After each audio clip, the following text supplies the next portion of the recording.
Prions. Seigneur, nous voulons te dire merci. Merci parce que c'est toi qui es Dieu. Au moment où l'humanité tout entière célèbre ta naissance, se souvient que tu es venu, tu t'es dépouillé et tu es venu sur cette terre pour nous montrer la voie. Oh, nous voulons exalter ton nom, nous voulons glorifier ton nom. Nous voulons te confier ces moments. Viens prendre le contrôle de toute la place et dirige-nous et que ton nom soit exalté et glorifié. Dans le nom précieux de Jésus, nous avons prié. Que tous disent Amen. Amen. Oh, nous sommes très heureux d'être là en cette fin d'année. Nous sommes à notre dernier culte de l'année 2020. Quelle joie d'appartenir à Jésus-Christ. Oh, je veux vous saluer, vous tous qui nous suivez, quel que soit là où vous vous trouvez. Nous avons une raison de dire merci à Dieu. Et ensemble, avec le groupe musical, nous allons adorer notre Dieu. Dispose-toi et ensemble, adorons-le.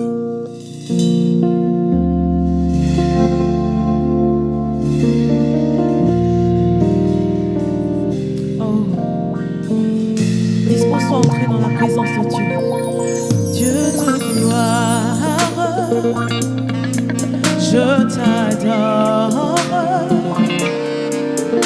Ton nom s'élève en majesté de mes lèvres. Je célèbre ta victoire, ton règne, ton autorité. Oh yeah. Je t'adore, je t'adore. Je sais que tu connais ce cantique, chante-le avec nous. Je t'invite à le chanter avec nous, à répandre ton cœur devant le roi des rois. De mes lèvres, je célèbre ta victoire, ton règne, ton autorité. Digne es-tu, agneau de Dieu. Il est digne de nos louanges. Digne es-tu, agneau de Dieu. L'univers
bonté dans ma vie et ta grâce infinie.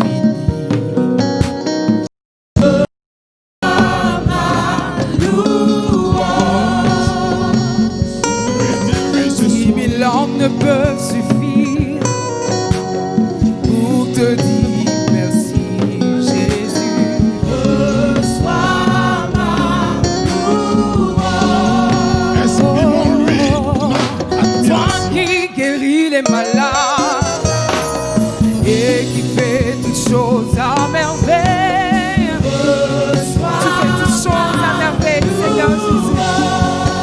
Oh, oh, oh. Toi qui connais mon cœur, le théâtre impossible, recevoir. Oh, que pourrais-je t'offrir? Oh,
bonsoir, la gloire t'appartient.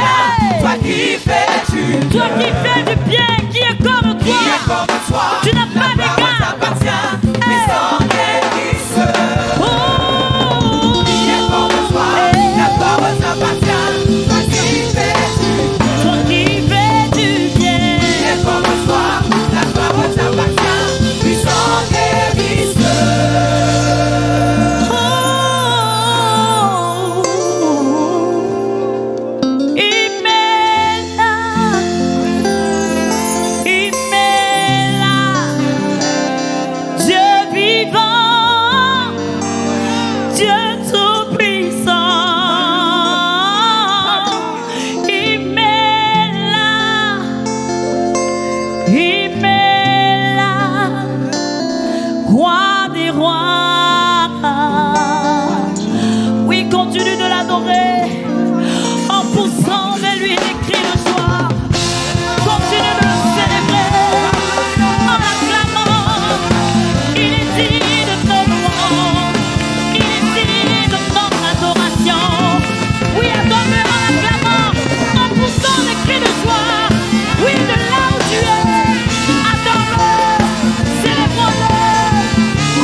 Mon Jésus, mon sauveur, rien n'est comparable à toi. Pour l'éternité, je veux chanter les merveilles de ton amour.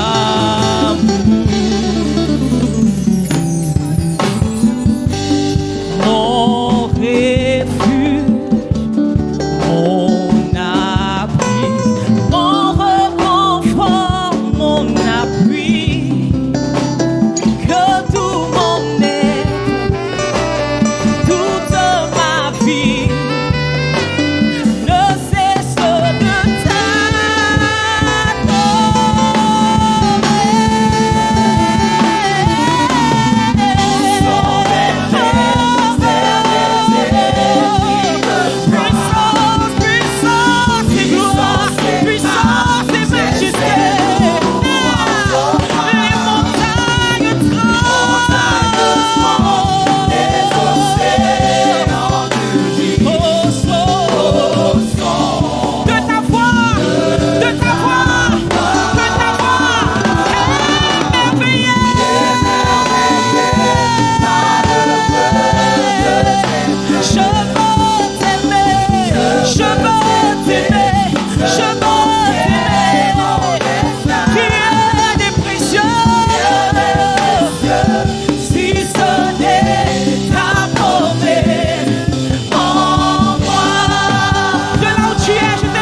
Puissance et majesté.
acclamer ce Dieu.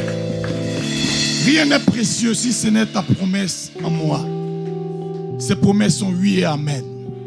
Nous avons une raison valable en cette fin d'année de le louer avec nos pas, avec nos voix. Dispose-toi et avec le groupe musical, louons-le parce qu'il mérite cela. Est-ce qu'on peut l'acclamer encore?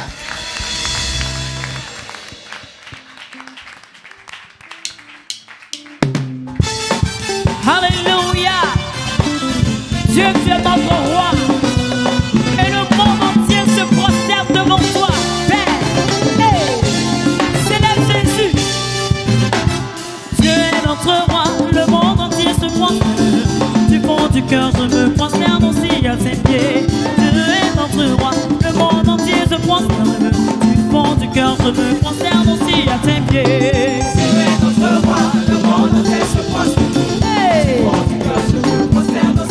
Dieu est notre roi. Je me prosterne à ses pieds.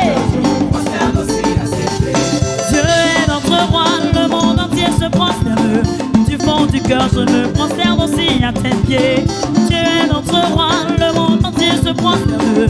Du fond du cœur, je me prosterne aussi à ses pieds. Dieu est notre roi. Le monde entier se prosterne. Prosterne-toi devant lui en lui disant merci pour la vie, pour la victoire qu'il t'a accordée. Hey! Oh Dieu, Que son nom est grand, je veux aussi proclamer ce nom. Dieu est notre roi. le monde entier se prosterne. Ah! Je me prosterne aussi à ses Oh Dieu, Que son nom est grand, je veux aussi proclamer ce nom. Dieu est notre roi, le monde entier se prosterne. Du fond du cœur, je me prosterne aussi à ses alléluia, de là où tu es, prosterne-toi en lui disant merci pour tout ce qu'il a fait pour toi. Hey!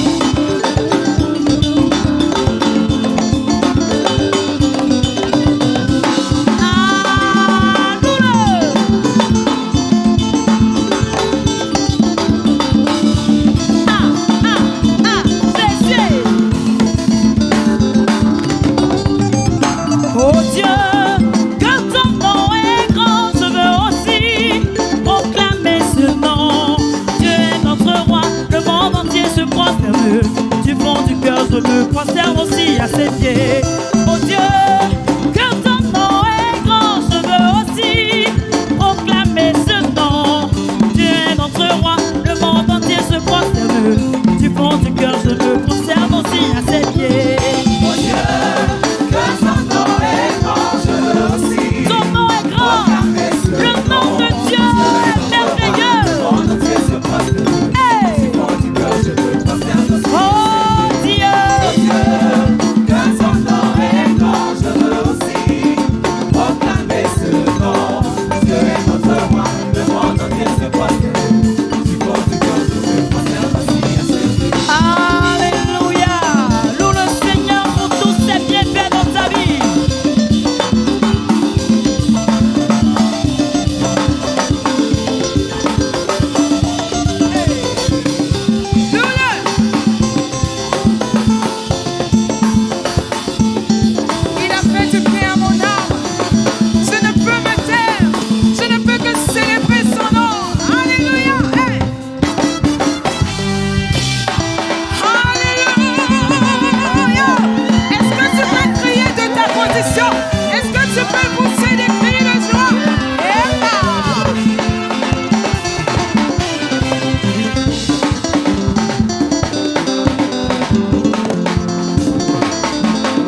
La main du Seigneur m'a montré sa puissance.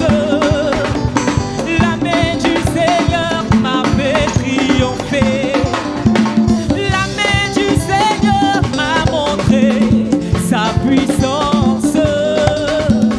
La main du Seigneur m'a fait triompher. Alléluia. Oh, la main de mon Dieu. La main du Seigneur m'a fait triompher. La main du Seigneur m'a montré sa puissance. Oh, la main de mon Dieu. La main du Seigneur m'a fait triompher. Oh non, non, non, non, non, non, non, non, non, non. Je vais proclamer les œuvres du Seigneur. Oh non, non, non, non, non, non, non, non, non, non. Pour proclamer les œuvres du Seigneur.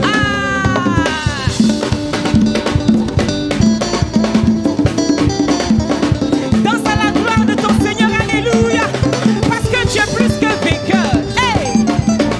Je dis, durant toutes ces années-là, la main du Seigneur t'a montré sa gloire. Alors danse, réjouis-toi.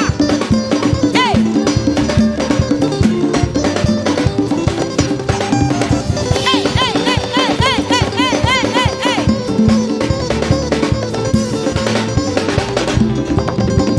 Il dit celui qui croit en moi, même s'il meurt, il vivra.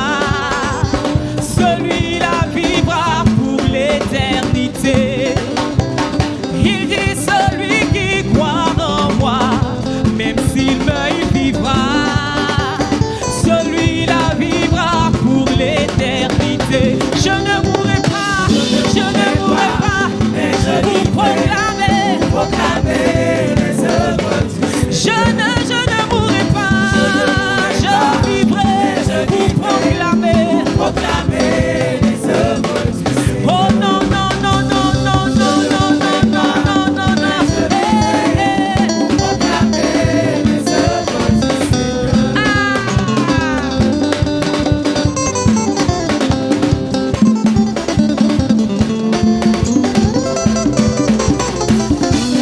Alléluia.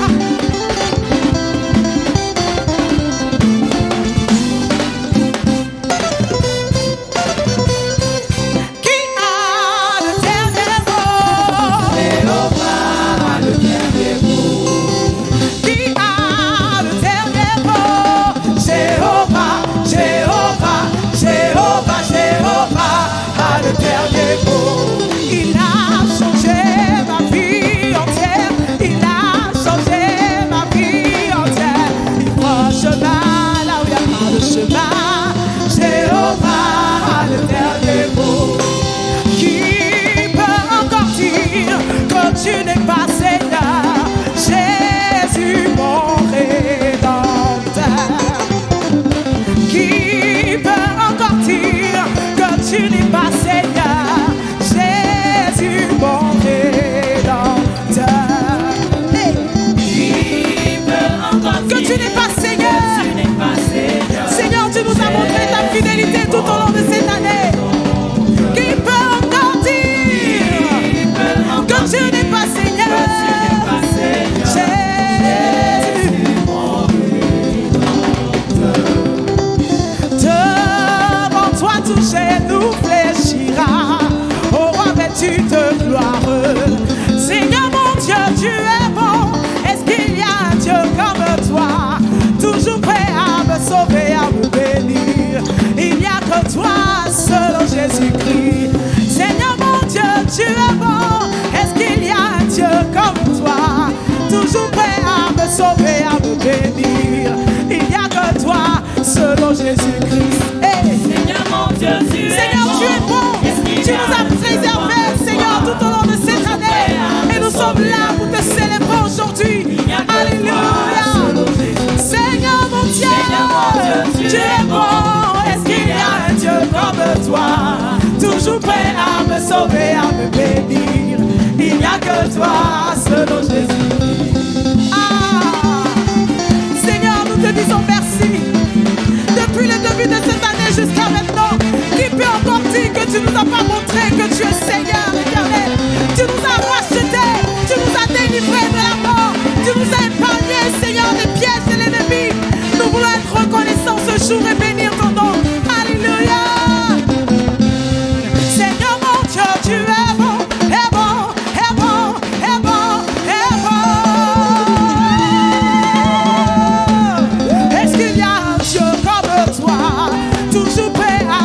sauver, à me bénir. Il n'y a que toi, seul Jésus-Christ. Seigneur mon Dieu, Tu es bon Jésus. Est-ce qu'il y a un Dieu comme toi, toujours prêt à me sauver, à me bénir? Il n'y a que toi, seul Seigneur mon Dieu. Seigneur mon Dieu, tu es bon. Oh, dis-le avec nous, dis-le de là où tu te trouves. Seigneur mon Dieu, tu es bon. À me sauver, À me bénir. Il n'y a que toi, seul Seigneur mon Dieu. Seigneur mon Dieu, tu es Tu es bon. bon. Est-ce qu'il y a un Dieu comme toi? Toujours prêt à me sauver, à me bénir. Il n'y a que toi, seul Jésus-Christ. Alléluia.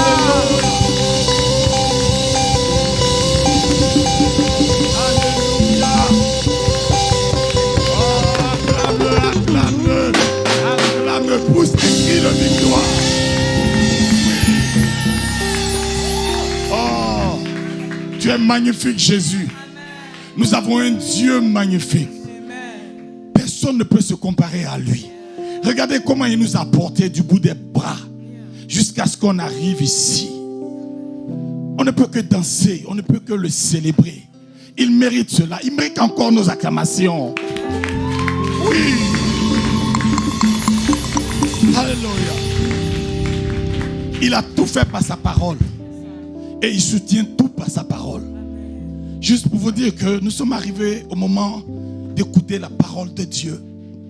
Avec le professeur Isiaka Koulibaly. Juste après le chant, la voix que vous allez entendre, c'est sa voix. Dispose-toi.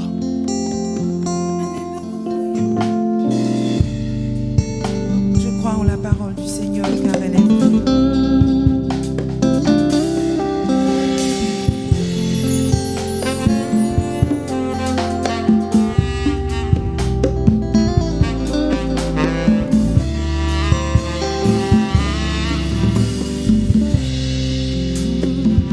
C'est merveilleux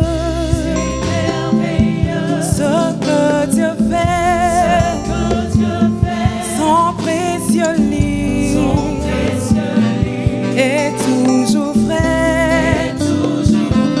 En ton Dieu croit, il répondra. C'est merveilleux ce que Dieu fait. C'est merveilleux ce que Dieu fait. Son précieux livre est toujours vrai. En ton Dieu croit, il répondra.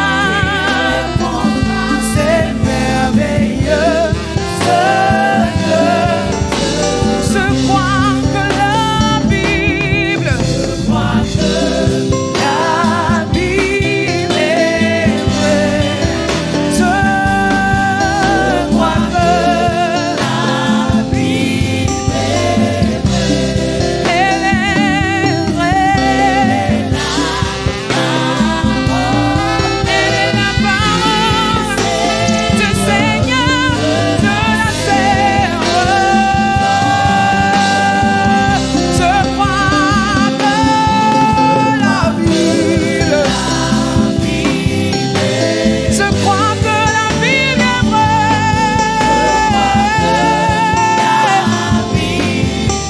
Elle est la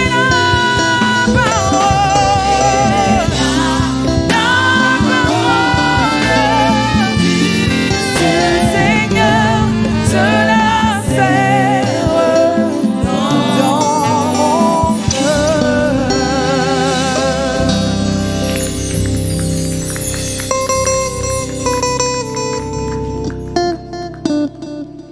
Que l'honneur et la gloire reviennent au Dieu trois fois saint, aujourd'hui et pour l'éternité. Quel privilège d'être ici ensemble pour célébrer ce Dieu qui n'a ni commencement ni fin. Et en particulier en ce moment de l'année où nous pensons à ce qu'a été notre vie.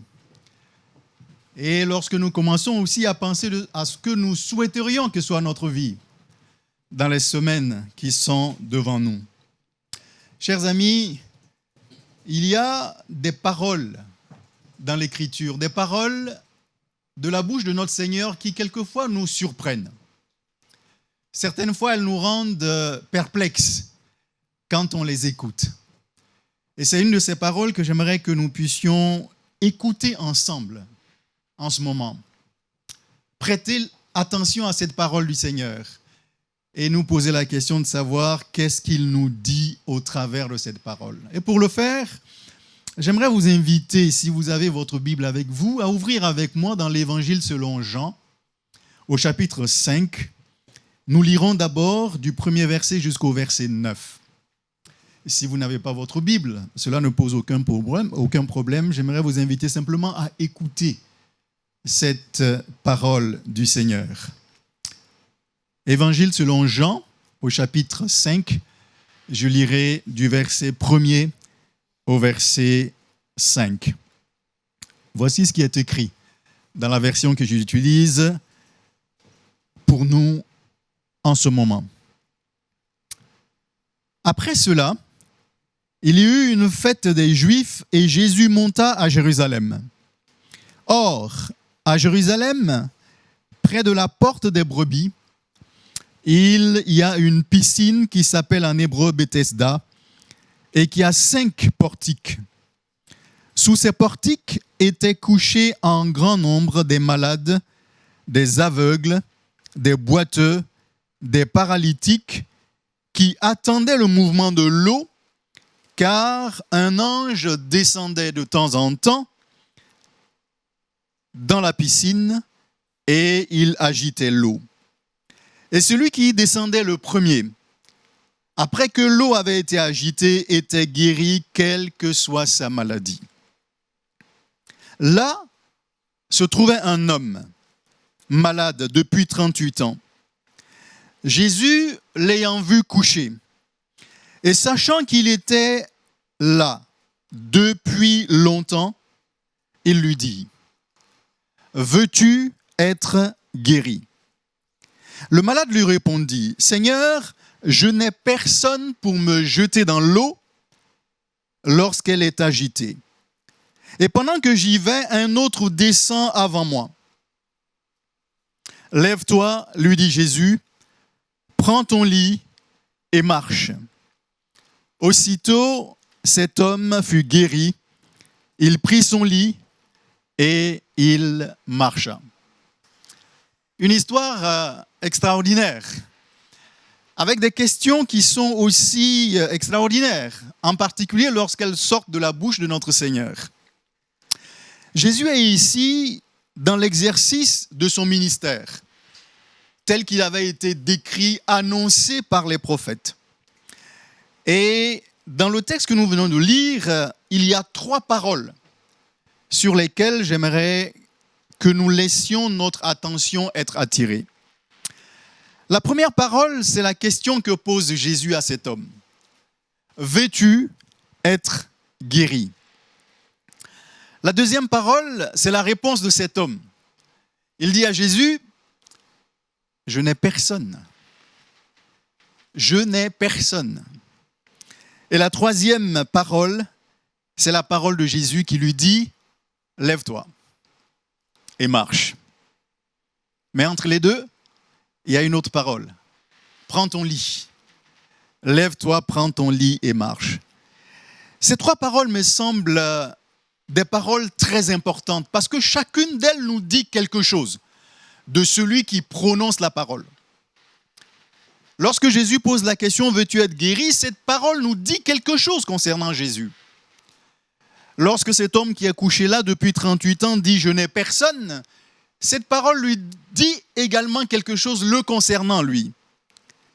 Et lorsque Jésus dit « Lève-toi, prends ton lit et marche », cette parole également dit quelque chose concernant Jésus. Mais pour bien comprendre cela, il faut situer toutes ces paroles dans le contexte dans lequel ils sont.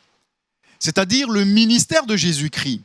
Ce qui se passe dans ce texte et ce qui se passe ailleurs s'inscrit dans ce que les prophètes avaient déjà dit que serait le ministère de Jésus. Lorsque nous lisons dans l'Évangile selon Luc, on a cette parole qui nous dit qu'un jour, Jésus se trouve dans la synagogue. Et on l'invite à venir faire la lecture de la parole.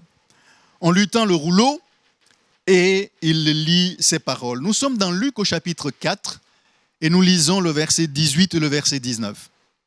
Luc chapitre 4, verset 18 et verset 19. Jésus est en train de lire et dans sa lecture, nous trouvons ces paroles. Verset 18. « L'Esprit du Seigneur est sur moi parce qu'il m'a oint pour annoncer une bonne nouvelle aux pauvres. Il m'a envoyé pour guérir ceux qui ont le cœur brisé, pour proclamer aux captifs la délivrance et aux aveugles le recouvrement de la vue, pour envoyer libres les opprimés, pour publier une année de grâce du Seigneur. » Ces paroles sont des paroles qui avaient été dites bien auparavant, avant que Jésus ne les lise. Et nous les trouvons dans le prophète Ésaïe au chapitre 61. Les 3 premiers versets d'Ésaïe décrivent ce que serait le ministère de Jésus lorsqu'il viendrait. Et ce que nous avons lu dans Luc se retrouve ici. Le verset 1 nous dit « L'Esprit du Seigneur, l'Éternel est sur moi, car l'Éternel m'a oint pour porter de bonnes nouvelles aux malheureux. Il m'a envoyé pour guérir ceux qui ont le cœur brisé, pour proclamer aux captifs la liberté et aux prisonniers la délivrance, pour publier une année de grâce à l'Éternel et un jour de vengeance de notre Dieu, pour consoler tous les affligés, pour accorder aux affligés de Sion, pour leur donner un diadème au lieu de la cendre, une huile de joie au lieu du deuil, un vêtement de louange au lieu d'un esprit abattu, afin qu'on les appelle des térébintes de la justice, une plantation de l'Éternel pour servir à sa gloire. » Donc tout ce que le Seigneur va faire dans son ministère rentre dans le cadre de cette mission. Et ce que nous avons lu dans Jean, au chapitre 5, rentre dans le cadre de cette mission de Jésus-Christ. Alors j'aimerais nous inviter à reprendre ces 3 paroles, les unes après les autres, pour entendre ce que le Seigneur nous dit. La première parole, c'est la question de Jésus à cet homme. « Veux-tu être guéri ?» Cette parole m'a toujours rendu perplexe. Parce que lorsque je la lis dans le contexte général de Jean 5. Avant de dire cette parole, l'évangéliste Jean prend le soin de nous décrire le contexte. Jésus est à Jérusalem. Et il choisit d'aller dans cette partie précise de Jérusalem, là où se trouvaient des hommes et des femmes dans des conditions misérables.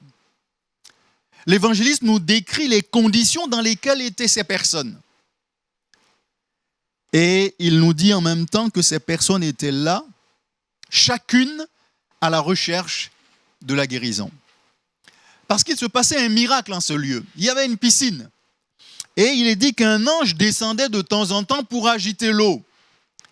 Et lorsque l'eau était agitée, la première personne qui descendait était guérie, quelle que soit sa maladie.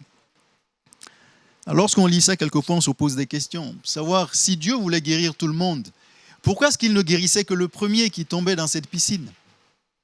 Pourquoi est-ce qu'il ne guérissait pas tout le monde? Pourquoi le premier? Et les autres? Chacun devait attendre son tour, mais ça pouvait durer. Jean ajoute aussi que Jésus choisit d'aller parler à une personne. Là aussi, ça me rend perplexe parce que dans cette foule, tous ces gens sont là, tous ont besoin de la guérison. C'est la raison pour laquelle ils sont là. Et Jésus choisit d'aller vers un seul individu. Et Jean prend le soin de nous dire qu'il a regardé cette personne et qu'il savait qu'elle était malade depuis longtemps. Tout ça nous aide à mieux comprendre la question que Jésus va lui poser. Parce que finalement, il sait tellement de choses concernant cette personne. Il sait qu'elle est malade, c'est pour ça qu'elle est là. Il sait qu'elle est malade depuis 38 ans. Il sait qu'elle est ici depuis si longtemps qu'elle attend la guérison. Et Jésus va vers la personne. Je ne sais même pas s'il a pris le temps de lui dire bonjour, ça je ne sais pas. Il lui pose simplement la question, veux-tu être guéri? Chers amis, je ne sais pas ce que vous auriez répondu, vous, à une telle question. On se demande pourquoi est-ce qu'il la pose sous cette forme en particulier. Pourquoi est-ce qu'il demande à quelqu'un qui veut être guéri? Parce qu'il est là pour cela. Pourquoi lui demande-t-il s'il veut être guéri? Est-ce que ce serait une provocation simplement? Et d'ailleurs, qui il est cet homme? Apparemment, c'est lui seul qui ne sait pas que tous ceux qui sont là pour guérir. Veux-tu être guéri? Je me demande si, derrière cette question, Jésus n'était pas en train de demander à cet homme si sa volonté de guérir ne s'était pas émoussée avec le temps. Si le temps qu'il a passé à être ici, à attendre, ne l'avait pas découragé. Découragé au point où, finalement, la guérison, ça ne lui disait plus grand-chose. Peut-être que le besoin qu'il a amené là était un vrai besoin quand il venait. Mais avec le temps, il s'est peut-être habitué à cette souffrance, à cette misère, et finalement, son besoin n'était peut-être plus d'être guéri. Ça, c'est une possibilité. Une autre possibilité, c'est de savoir si sa volonté de guérir, son désir de guérir est toujours là, mais de quoi veut-il être guéri?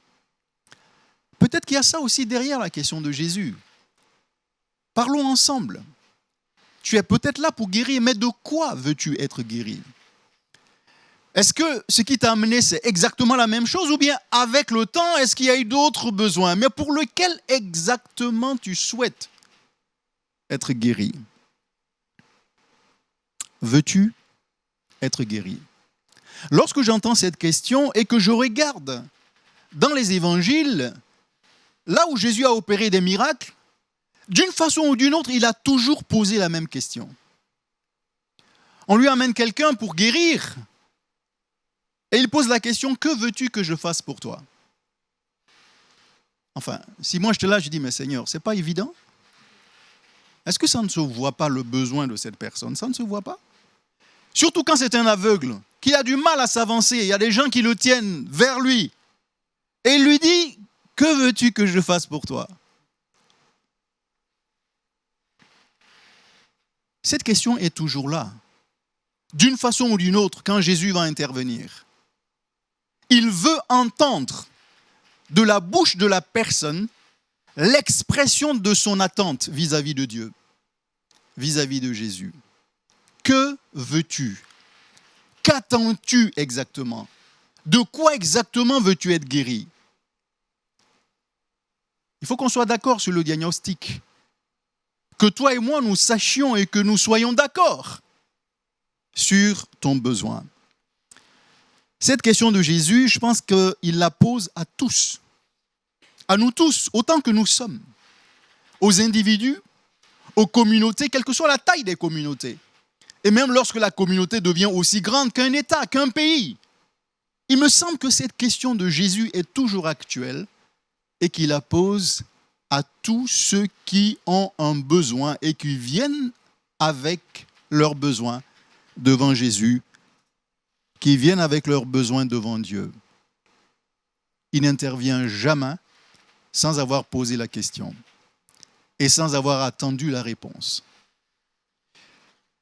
Je crois que le Seigneur nous pose cette question aussi à nous tous, que nous soyons ici, que nous soyons ailleurs. Cette question est la même pour chacun d'entre nous. Même si elle paraît paradoxale, il la pose à chacun d'entre nous. Veux-tu être guéri? La deuxième parole, c'est celle de cet homme.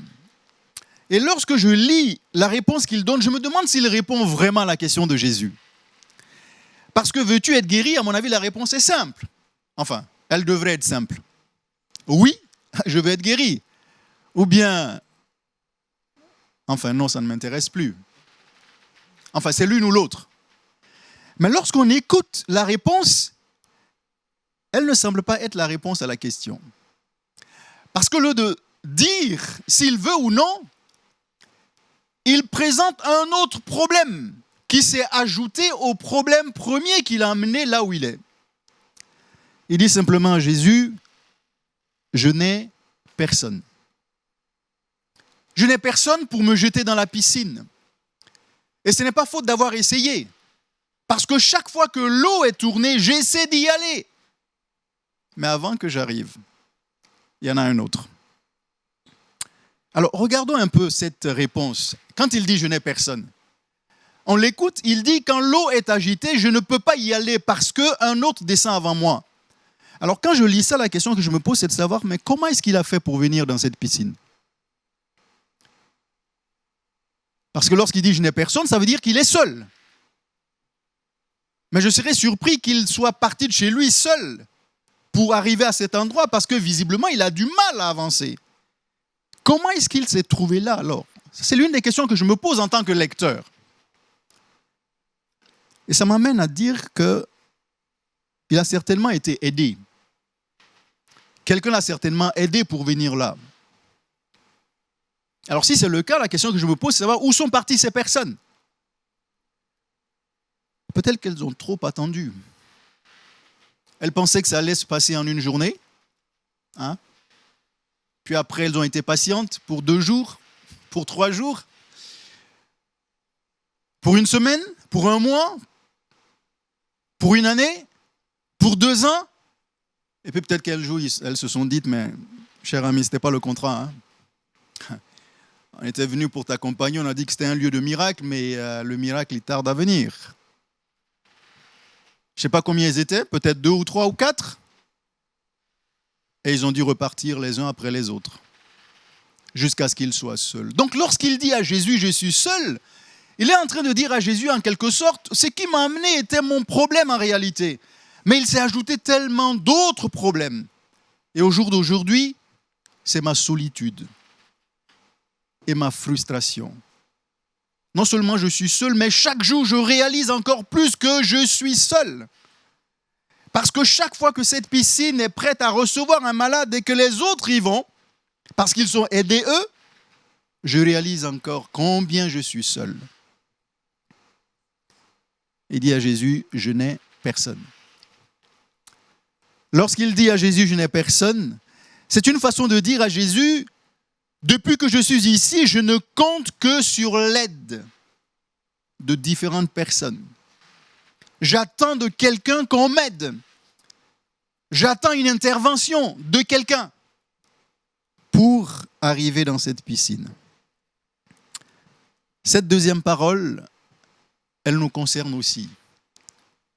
Que nous soyons des individus, que nous soyons des communautés, que nous soyons une communauté aussi grande qu'un pays, cette parole, elle pourrait être placée en notre bouche. Et elle pourrait prendre de ma part vers vous la forme d'une question. De qui attendez-vous la délivrance que vous attendez ? De qui espérez-vous le secours que vous attendez ? De qui viendra la réponse aux besoins que vous attendez ? Pour lui, ça semblait clair. Une personne qui m'aide et ensuite que je descende dans cette piscine et je serai guéri. Il n'y avait pas un autre moyen, il n'y avait pas une autre solution possible. Les seuls moyens, les seules solutions, c'était l'aide d'un autre être humain. Et puis, cette piscine et la guérison interviendraient. J'ai dit que cette deuxième parole, elle pourrait être placée dans la bouche de chacun d'entre nous. Que nous soyons des individus, que nous soyons des communautés, que nous soyons un pays, la question se pose toujours de savoir, mais de qui est-ce que nous attendons notre délivrance ? De qui est-ce que nous attendons notre secours ? Et je suis sûr que chacun de nous a une réponse à cette question. Même lorsqu'on dit on croit en Dieu, on attend de Dieu la délivrance. Derrière notre tête, on a notre idée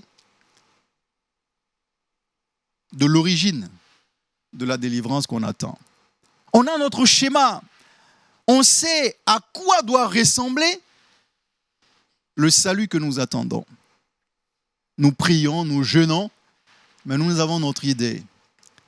Et souvent, notre idée est tellement claire que nous ne pouvons pas voir autre chose. Encore une fois, pour nous les individus, comme pour nos communautés, comme pour nos pays. Amusez-vous à poser la question autour de vous. Parlez un peu du développement de votre pays. Et puis posez la question aux gens de savoir comment viendrait le développement dans tel ou tel domaine. Et écoutez les réponses qu'ils vont vous donner. Généralement, ça viendra de l'autre côté. Ça viendra d'ailleurs. Ça viendra de telle ou telle organisation. Ça viendra de tel ou tel pays. Et on se rend compte que chacun de nous a son idée. La troisième parole ici est celle de Jésus. Et comme la première parole qu'il a prononcée, cette dernière parole, elle est aussi paradoxale. Parce que Jésus dit à cet homme, lève-toi. Lève-toi. C'est ce qu'il lui dit. Ensuite, il dit, prends ton lit et marche. Alors, si c'était moi, cet homme, la question que je me posais, c'est dit, mais enfin, c'est pas comme ça que ça se passe. Non. On voit bien que toi, tu viens d'arriver. Tu viens juste d'arriver aujourd'hui. Attends, je vais t'expliquer comment ça se passe. Parce que c'est pas comme ça. Depuis que je suis là, je suis devenu un expert dans ce qui se passe ici. La première chose, c'est qu'il y a un ange qui descend, il tourne l'eau, et dès qu'il repart, c'est la course. Et le premier qui arrive, il est guéri, il sort, et nous rendons tous gloire à Dieu pour lui. Lui, il s'en va, et on continue le rang. C'est comme ça que ça se passe ici. Jésus lui dit en quelque sorte, oui, je sais. Je suis informé, je sais comment ça se passe. Mais tu vois, le problème entre nous, toi et moi en particulier, c'est que tu n'as jamais pensé que la solution pouvait être différente. Tu n'as jamais pensé que le salut que tu attends, la guérison que tu attends en ce lieu pourrait venir d'un autre moyen. Tu as toujours vu un seul moyen, une seule possibilité, une seule origine. Bon, écoute, on va faire différemment. Parce qu'il y a toujours des chemins qui ne sont pas les chemins auxquels tu penses. Il y a une seule question dans l'Écriture pour laquelle il y a un seul chemin. C'est le salut en Jésus-Christ. Parce que l'Écriture nous dit qu'il n'y a de salut en aucun autre. Parce que sous le ciel, il y a un seul nom qui a été donné pour le salut. C'est le nom de Jésus-Christ. Mais en dehors de ça, pour toutes les autres questions, il y a une pluralité de voix. Il y a une pluralité de réponses, tant qu'il s'agit de l'action de Dieu. Et ça, c'est l'enseignement que nous avons ici, que Jésus donne à cet homme. Jésus lui dit, lève-toi. Ça peut être aussi radical que ça. Cette piscine que tu as attendue, on peut s'en passer. Ce soutien que tu as attendu jusqu'ici qui n'est pas venu, ces gens qui t'ont assisté, mais qui sont fatigués, qui sont partis, on peut s'en passer. La solution peut être radicale, mais elle dépend de toi. Alors moi, je te la propose, c'est lève-toi. L'une des choses qui m'impressionne dans ce texte, c'est que c'est juste le dialogue, là, c'est 3 versets. Et quand on les lit, on a l'impression que ça s'est passé très très rapidement. Je ne suis pas très sûr que ce soit passé aussi rapidement. Parce que lorsque Jésus lui dit « lève-toi », je me demande tout ce qui passe dans la tête de cet homme. Parce que si Jésus lui dit « lève-toi », c'est parce que l'un de ses problèmes, c'est qu'il avait du mal à se tenir debout. Et Jésus lui dit « lève-toi ». Jésus ne lui donne pas la main pour qu'il le lève. Il ne lui dit pas « tiens-moi la main et tu vas te tenir debout ». Jésus ne dit pas aux autres, venez l'aider à se lever. Jésus lui dit, lève-toi. Parce que finalement, la réponse que tu attends, cette réponse, elle viendra par l'action de ta confiance en ce que je te dis. Est-ce que tu crois ce que je te dis ou est-ce que tu ne le crois pas? Est-ce que le temps qui a passé fait que tu n'es plus capable de croire? Parce que si je fais intervenir quelqu'un d'autre, tu pourras penser en fait que le secours est venu de quelqu'un d'autre.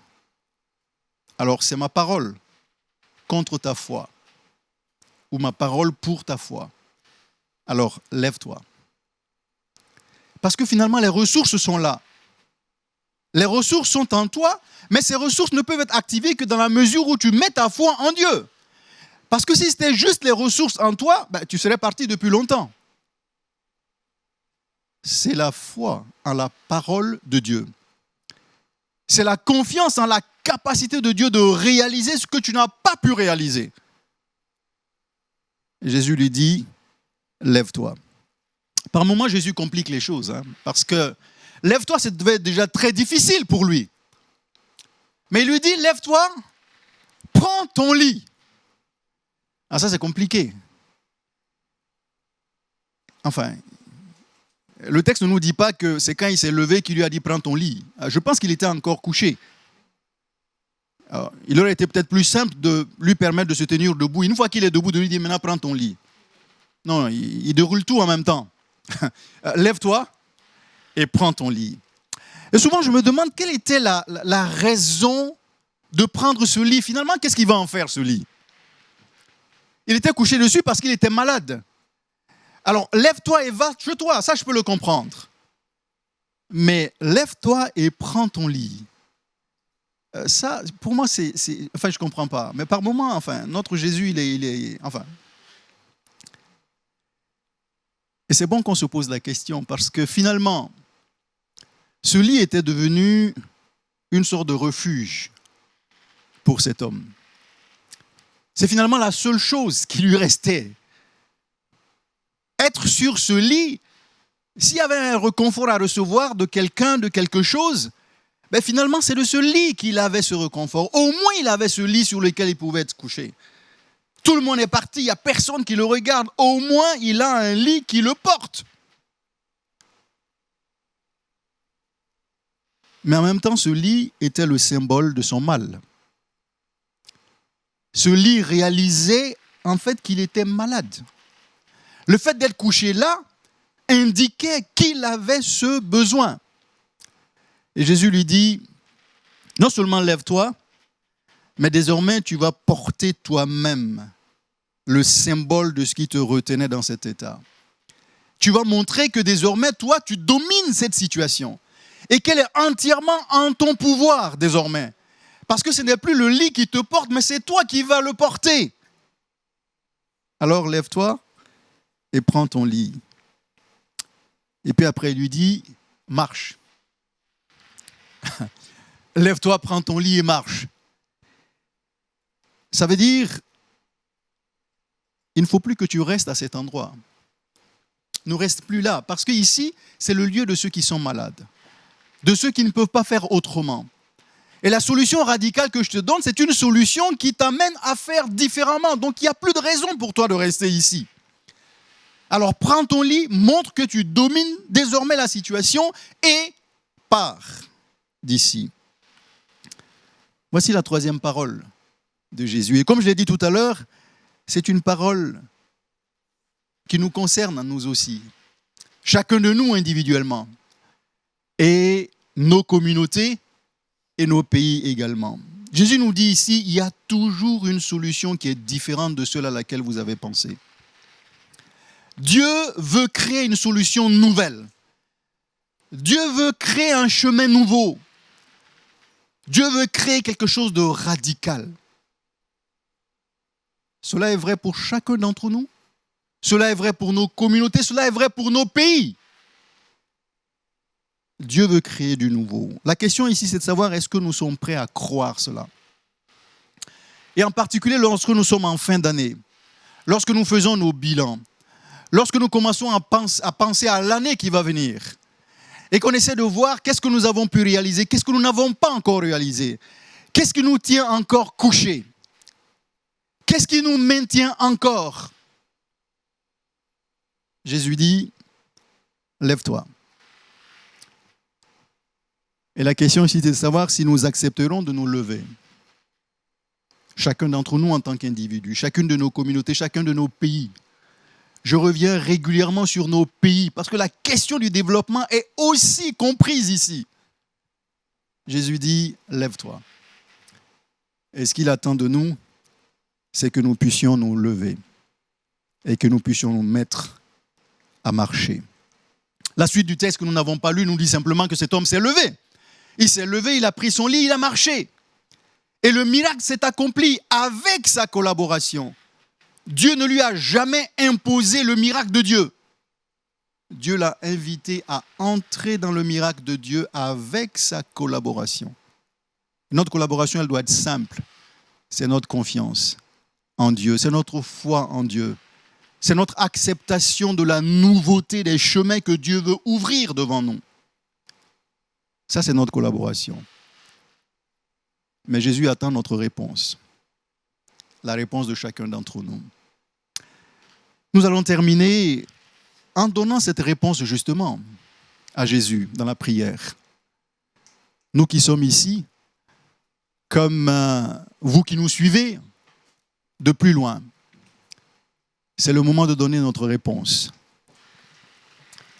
Mais pour donner cette réponse, il est bien de se rappeler ces 3 paroles.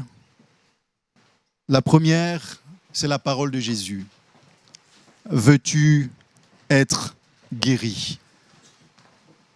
Veux-tu être guéri? Quelle est la réponse que nous donnerions à Jésus? Jésus attend notre réponse. Quelle que soit la réponse que nous allons donner, sachons qu'il va nous dire, lève-toi, prends ton lit et marche. Et j'aimerais nous inviter à lui répondre. Prenons un temps de recueillement pour nous-mêmes, là où nous sommes. Un temps où nous nous tournons vers Dieu, qui nous a parlé, qui nous a interpellés. Et ensuite, disons-lui notre foi, notre confiance. Acceptons les chemins nouveaux qu'il ouvre pour nous et acceptons d'y marcher.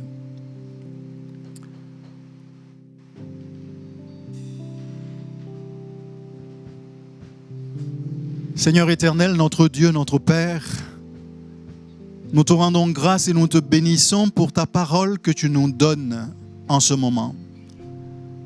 Nous te remercions parce que ta parole est la vérité, parce que toi, tu es la vérité. Ta parole nous dit que tu ne changes pas et qu'en toi, il n'y a aucune ombre de variation.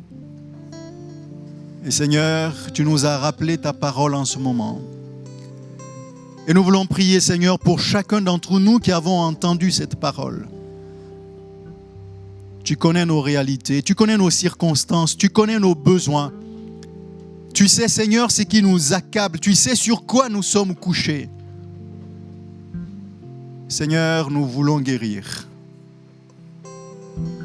Et nous voulons croire ta parole.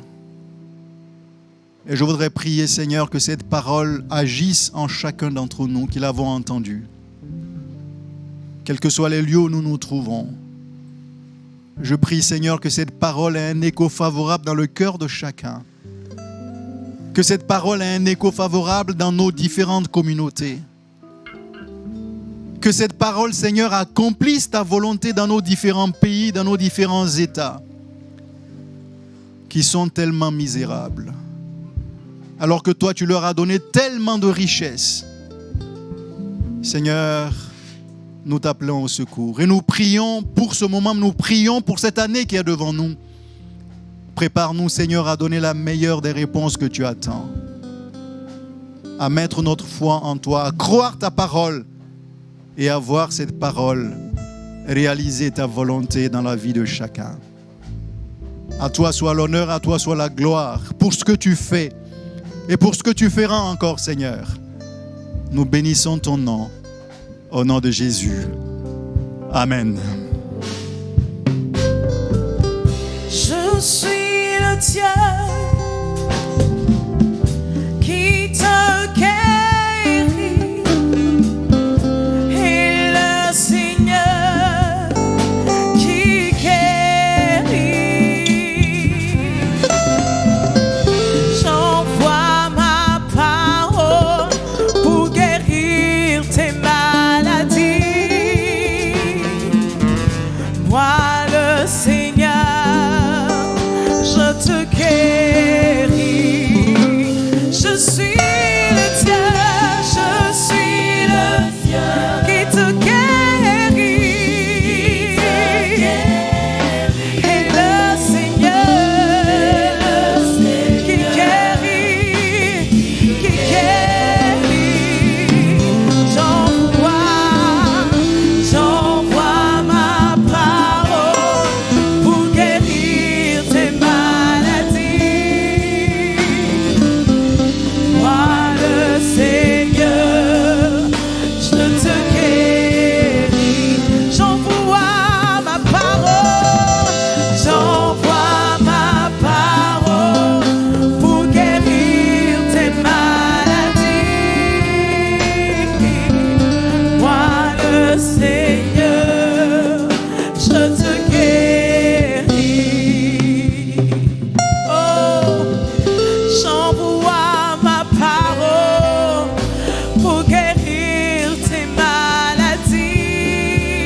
Heureusement que nous avons ce Dieu qui a la solution. Celui-même qui peut tout changer. Et il nous dit, au travers de sa parole, qu'il y a du nouveau pour nous. Il nous propose d'accepter cela, de mettre notre confiance en lui, en tant qu'individu, en tant que communauté, en tant que nation. Et si nous pouvons croire, la nouvelle année sera radieuse pour nous.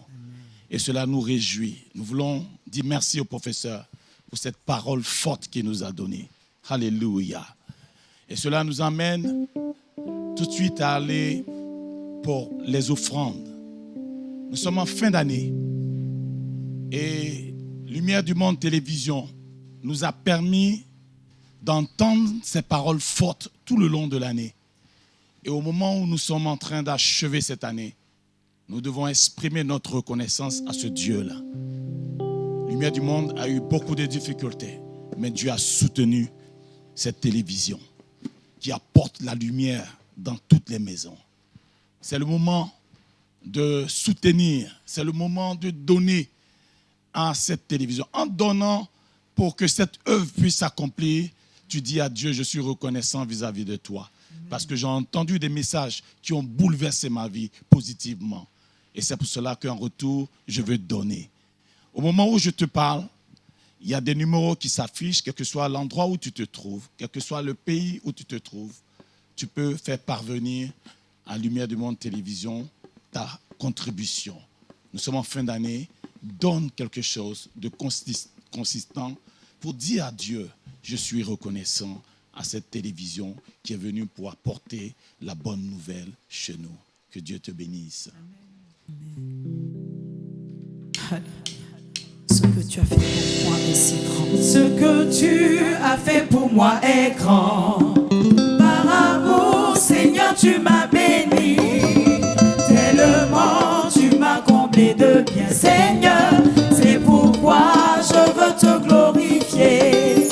Ce que tu as fait pour moi est grand. Par amour, Seigneur, tu m'as béni. Tellement tu m'as comblé de bien, Seigneur. C'est pourquoi je veux te glorifier. Alléluia. Ha. Tu vas dire merci au Seigneur pour ce qu'il a fait pour toi. Et par amour, ce qu'il a fait dans ta vie. Parce qu'il t'a béni et t'a sauvé. Hey. On le loue. Tu as fait pour moi est grand. Par amour, Seigneur, tu m'as béni. Hey. Tellement tu m'as comblé de Seigneur. C'est pourquoi je veux te glorifier. Ce que tu as fait pour moi, Seigneur. Tu as fait pour moi est Tellement grand. par amour, Seigneur, tu m'as béni. Ah. Tellement tu m'as comblé de Seigneur. C'est pourquoi je veux te glorifier. Je veux te louer. Ah. Je veux te louer. Je veux te louer. Loue le Seigneur Jésus. Je veux te louer. Seigneur, tu m'as béni. Je ne sais pas comment te rendre grâce au Dieu. Je veux te louer. Je veux te louer. Te louer. Te louer. Je veux te louer. Seigneur, tu m'as béni. Je ne sais pas comment te rendre grâce au Dieu. Je veux te louer. Ah, célébrons ce Dieu merveilleux et grand qui a fait de grandes choses dans nos vies. Et par amour, il nous a bénis. Alléluia. Je veux te louer, je veux te louer, je veux te louer, je veux te louer. Seigneur, tu m'as béni. Je ne sais pas comment te rendre grâce au Dieu. Je veux te louer, je veux te louer, je veux te louer. Je veux te louer. Seigneur, tu m'as béni. Je ne sais pas comment te rendre grâce au Dieu. Ah, je veux te louer, de célébrer Jésus, de là où tu es. Célébrons-le, louons-le. Je ne sais pas comment te rendre grâce au Dieu. Dis-le encore, je veux te louer, je veux te louer, te louer, te louer. Ah, Tu m'as béni.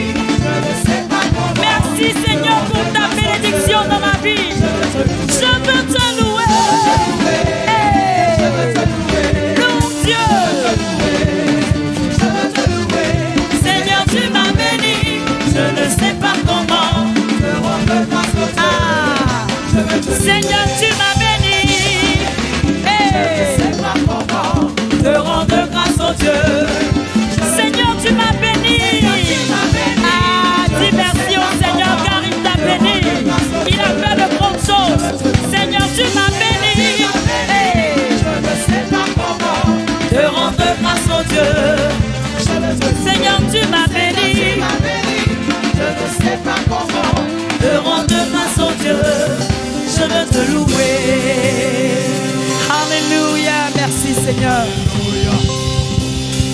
Alléluia. Est-ce qu'on peut acclamer le Seigneur? Oh, il est doux et agréable d'être dans sa présence.